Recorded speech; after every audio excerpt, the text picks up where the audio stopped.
has Down syndrome, yes, but they said basically we're probably adopting him to put our names on the death certificate.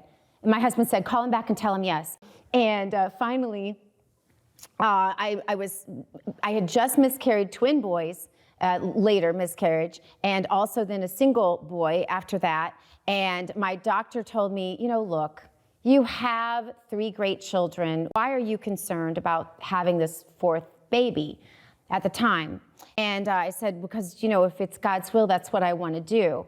And so I was 7 months pregnant, and I get a phone call on total bed rest with a subchorionic hemorrhage again, and told by my doctors that there's no way this baby would make it, this baby being Bo. And that's when I got the phone call that there was a child available for adoption with Down syndrome. So that's exactly what I did. After they called me and told me about this baby that was available for adoption, they told me he was on a feeding tube, he was on a breathing tube, he had 10 congenital abnormalities, all of which I didn't even understand. The only thing I heard was Down syndrome, and they said, you're really adopting this baby to put your name on a death certificate, but at least he'll have parents when he goes to heaven.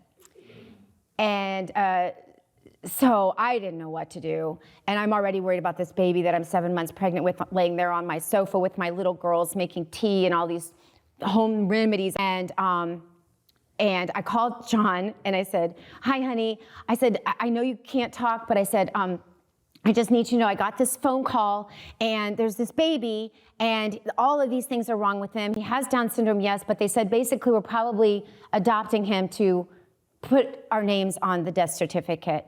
And my husband said, call him back and tell him yes. Is there anything else?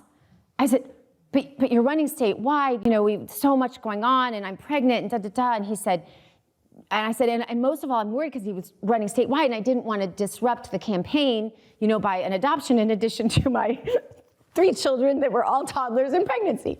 And he said, Gina, it's really clear, if we don't have enough room in our lives for this baby, then God does not need me in this office. Call him back, tell him yes. But so my husband's response when I called him at the governor's mansion that day, go get him right now. He goes, oh, and oh, by the way. And I said, what? And he goes, congratulations, you're the mother of twin boys.